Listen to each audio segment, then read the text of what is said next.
In episode 11 of Legal Talk with Francois, we break down one of the most misunderstood and dangerous areas of South African law, private defense, or as people talk about, self-defense. When are you legally justified to use force, even lethal force, to protect yourself and your family? And when does that same decision cross the line into a criminal act?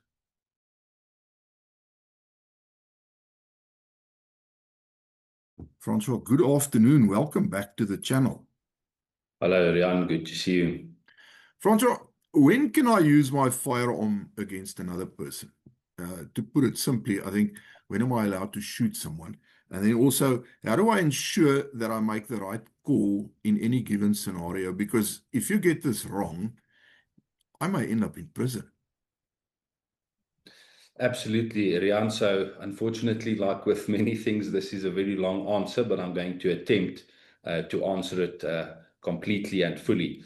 I want to start by saying that the use of a firearm against a person implies the use of force. So whether you kill another person or you injure another person, or you point a firearm at them, or even if you just threaten a person with a firearm, that does constitute a certain form of force. And of course, it is generally unlawful to use force against another person unless you have some kind of a valid legal defense.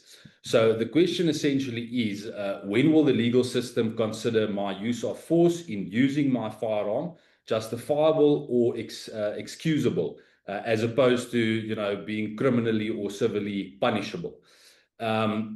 Now, practically speaking, it means you must be able to reach or to raise rather a legally recognized and a valid defense to a criminal charge or a civil claim relating to the use of your firearm. That is essentially what you seek to achieve.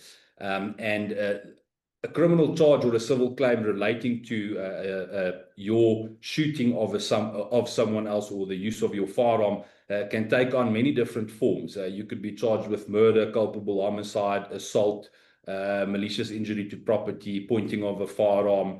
You could be sued in civil court for certain damages resulting from the use of your firearm, such as medical expenses, pain and suffering of an injured person, or perhaps a claim by a family member of a breadwinner who has been killed, etc. So you would need to raise a legal defense to, let's say, a hypothetical or an actual scenario. And if you want to ensure that you act lawfully when you use your firearm, you must obviously hypothetically comply with all the requirements of such defense. Now, we do have various recognized defenses that could be raised depending on the circumstances in instances where firearms are used. But typically and most often, a civilian using a firearm against another person in defense of life or limb would typically rely on what is called private defense. Now, this is typically referred to as self-defense. However, it has a broader application than only protecting yourself, as we will discuss. So essentially, I think we can say that since biblical times, your right to defend yourself has been, acknowledged and existed. And it still exists in most legal jurisdictions up to this day. However, they may differ vastly or not so vastly as far as what you can and cannot do. And obviously, I will deal with South African law. So as far as the definition of private defense in South Africa goes, that is the following. A person acts in private defense and his act is therefore lawful if he uses force to repel an unlawful attack which has commenced or is imminently threatening upon his or somebody else's life, bodily integrity, property, or other legal interest worthy of protection, provided the defensive act is necessary, is directed against the attacker, and is reasonably proportionate to the attack. So we will deal with that in some detail, but in short, it means that a certain degree of force may legally be used against an unlawful attack subject to certain conditions, right? So let's start by saying, where do we find this definition, and where in our law do we find the requirements of and the right to act in private defense against such an unlawful attack? As we've seen, most legal provisions or many legal provisions pertaining to the possession and use of firearms by civilians in South Africa are covered in the Firearms Control Act 2000. Now, this is a law passed by the South African Parliament, and you will, despite the fact that this act deals with firearms in the broad sense, you will not find any of the requirements or any of the definitions for private defense in the Firearms Control Act. So it falls completely outside of the Firearms Control Act, you could say. The Firearms Control Act does, however, recognize the right to self-defense in that Section 13 provides for the licensing of firearms for that purpose. The Act, for instance, provides that it's an offense to discharge a firearm in a built-up area or to point a firearm at a person without good reason to do so. But you won't find the answer in the Firearms Control Act as to when can I shoot or what is a good reason to do so in terms of the Firearms Controls Act definitions, right? So the recognition and the requirements of this defense, called private defense or self-defense, if you will, are contained in what is called the South African Common Law. Now, that is not a statute or a particular act passed by the South African Parliament, but it's the legal principles that we have inherited. The Dutch Empire essentially inherited it and adapted it from the Roman Empire, and then they brought it to the Cape of Good Hope. It was later influenced by the English when South Africa was an English colony, and therefore also by the their so-called Anglo-American law. And then further, it has been developed up to this present day. Now, it consists, if you ask where do you find this, it consists of the legal writings of scholars and of academics and the decisions of our courts. Well, the decisions of courts, you could say, over centuries, but adapted to the context of our times and influenced also by legislation and by judgments made up to this present day. The definition that I did give you for private defense is by a certain Professor C.R. Snyman, who is one of the foremost, if not the foremost, criminal law experts in South Africa. I think even though you could have some different definitions, his is generally accepted as an accurate representation of the law as it stands in South Africa. All right. So this is contained in our common law with various different sources that have been adapted over many, many years. However, it's not a pie in the sky. It can be found generally in our academic writings and our court judgments on the principle of private defense also correspond quite clearly with this definition that I've given you. Now, what we must also keep in mind is that your right to, in certain circumstances, shoot someone, and the answer to the question of when can I shoot is also influenced to quite a great extent by the supreme law in South Africa, which is the Constitution of the Republic. And this Constitution confirms the continued application of the common law in our legal system, but it also provides that the common law must be developed in line with the values enshrined in our Constitution. And our Constitution recognizes various fundamental rights, including the right to life, the right to bodily integrity, security of the person, and also the right to own property. And all of this has an influence on how we must interpret and apply the test for private defense in deciding whether or not a particular defensive usage of a firearm is legally justified in South African law. So let me again just repeat the definition, as I've mentioned, which is a generally accepted, accurate definition in our law. A person acts in private defense, and his act is therefore lawful if he uses force to repel an unlawful attack which has commenced or is imminently threatening upon his or her or somebody else's life, bodily integrity, property, or other legal interest worthy of protection, provided the defensive act is necessary, is directed against the attacker, and is reasonably proportionate to the attack. Now, we're going to deal with that and what exactly that means in detail now. But it must be noted that private defense does not necessarily imply the use of a firearm by either the defender or the attacker. You see in the definition that it simply implies the the use of a certain form of force against a certain form of unlawful attack, which might or might not include a firearm or some other weapon. You could, in principle, use your fists or even your words in self-defense. Whether a particular weapon or whatever you use is effective and whether it's proportional to the nature of the attack is a separate issue, but we'll get to that.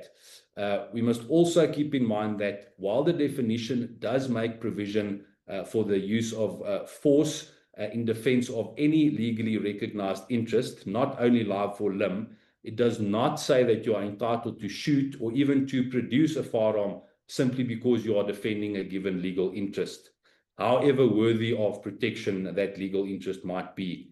So only where each and every of the requirements for private defense are met can one be said to have acted lawfully. And as a matter of principle, using lethal force, and I would say using a firearm, will not be easily justified. Now, let's get back to that definition. From that, we can essentially identify 6 requirements. 3 of them relate to the nature of the attack, and 3 of them relate to the nature of the defensive action against the attack.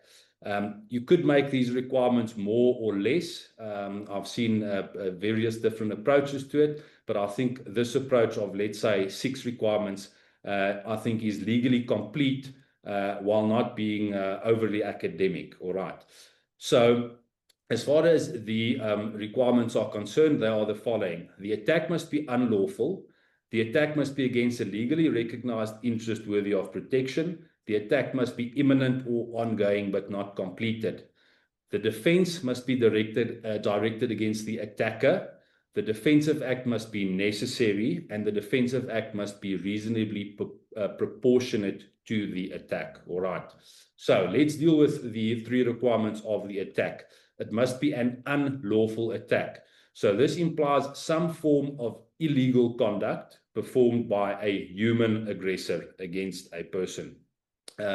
Even if this attacker lacks criminal capacity or let's say lacks cognition and cognation in the sense of criminal liability, perhaps as a result of mental sickness or intoxication or some form of temporary physical or psychological condition, even in those instances, it could be considered an unlawful attack for purposes of private defense. So it's not only against a criminal or a person who, let's say, intentionally and with criminal culpability intends to do you harm in all situations.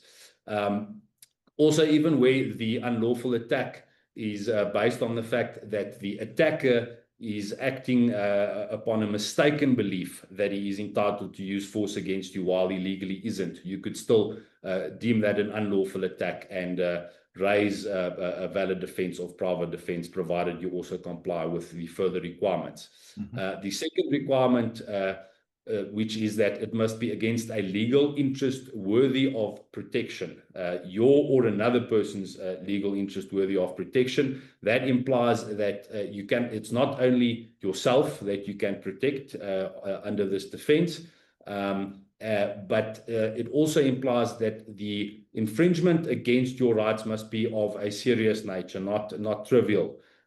So the legal interest that is affected must be in some sense seriously affected or placed at risk. So this could include life, it could include limb, it could include property, as we've mentioned.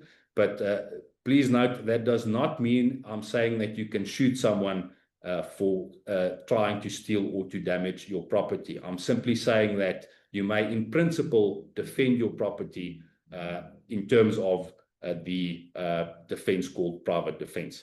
Now, the next requirement is that the attack must be imminent or ongoing, but not completed.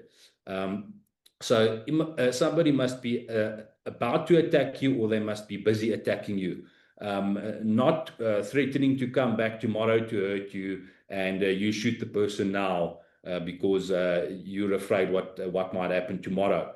You do not, however, have to wait until the attacker actually starts shooting or stabbing you, but it must be clear that there is a basis for believing on the objective facts that the attack is about to commence. or like I said, it's already ongoing. But as we've said, the attack must not be completed. So the defense is not intended as revenge or as a mechanism to catch criminals after the fact. If a person has, for instance, already robbed you and you shoot him in the back after he drops his weapon and runs away, you cannot rely on private defense. Right, so let's get to the 3 requirements of the defense there.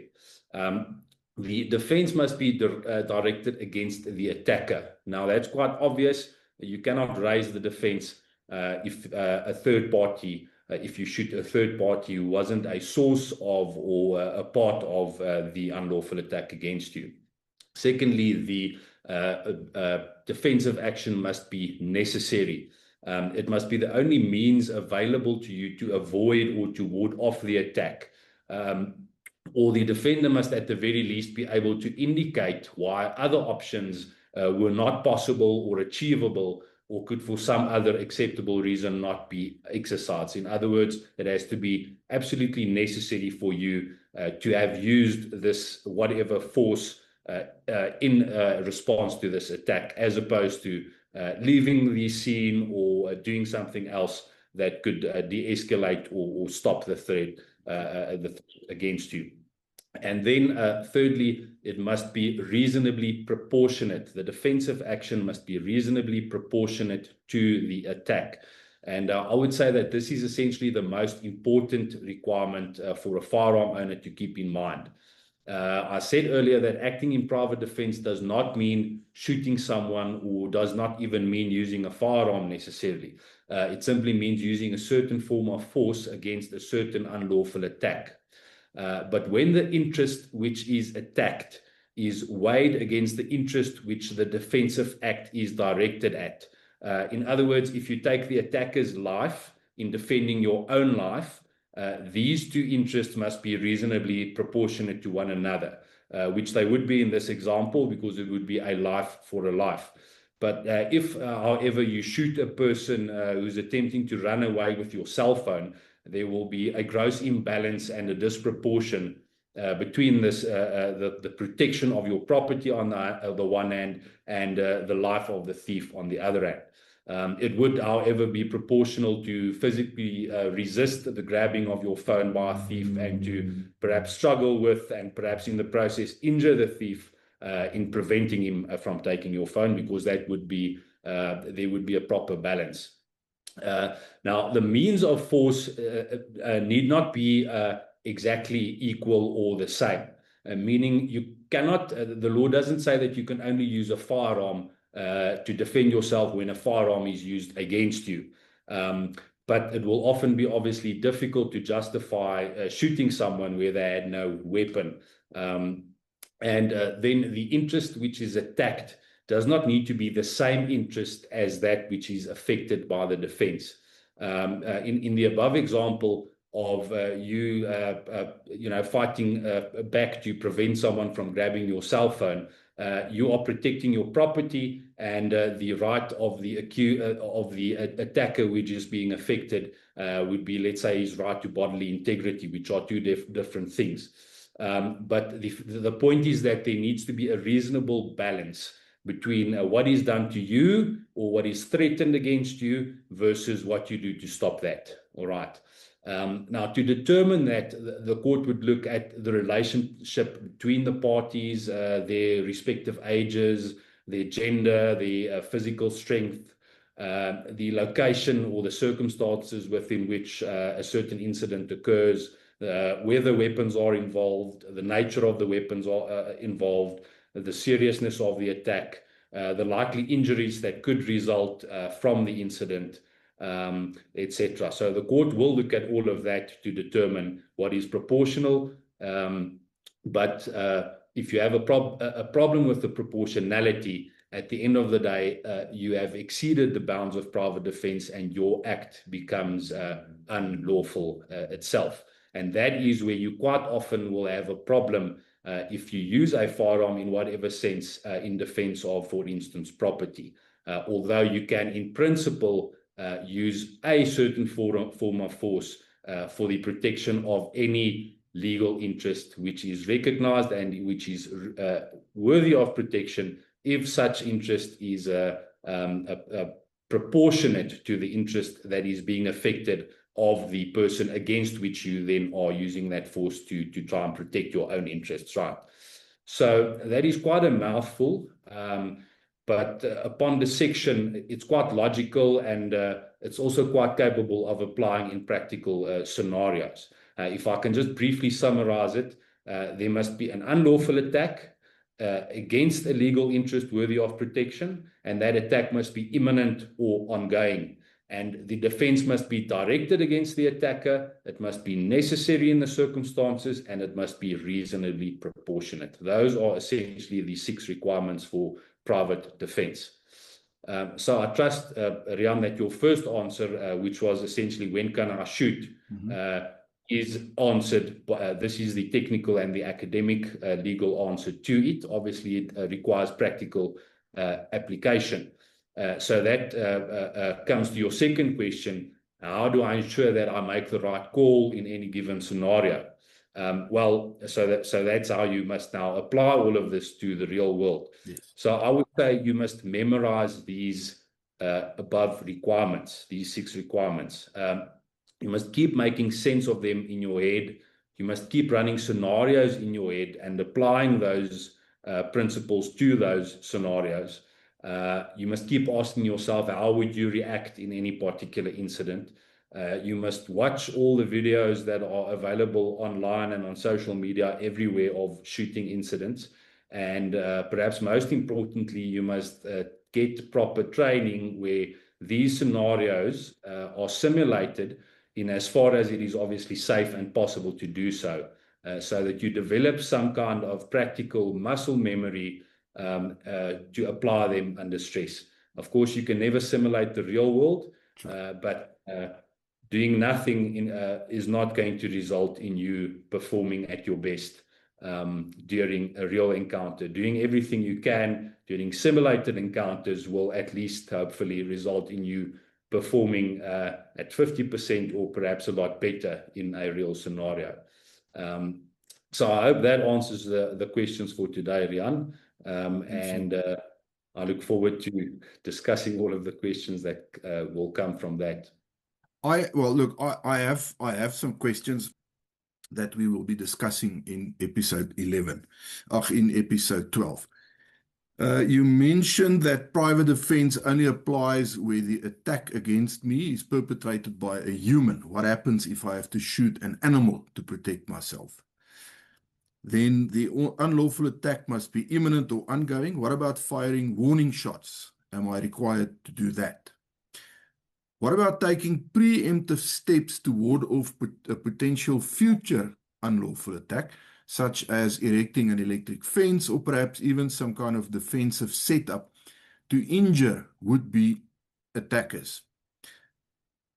My right to act in private defense ends when the attack ends. Does that mean I must stand by and watch while a robber who has just shot and killed my family runs away? Isn't there some other defense that I could rely on in order to stop him from getting away?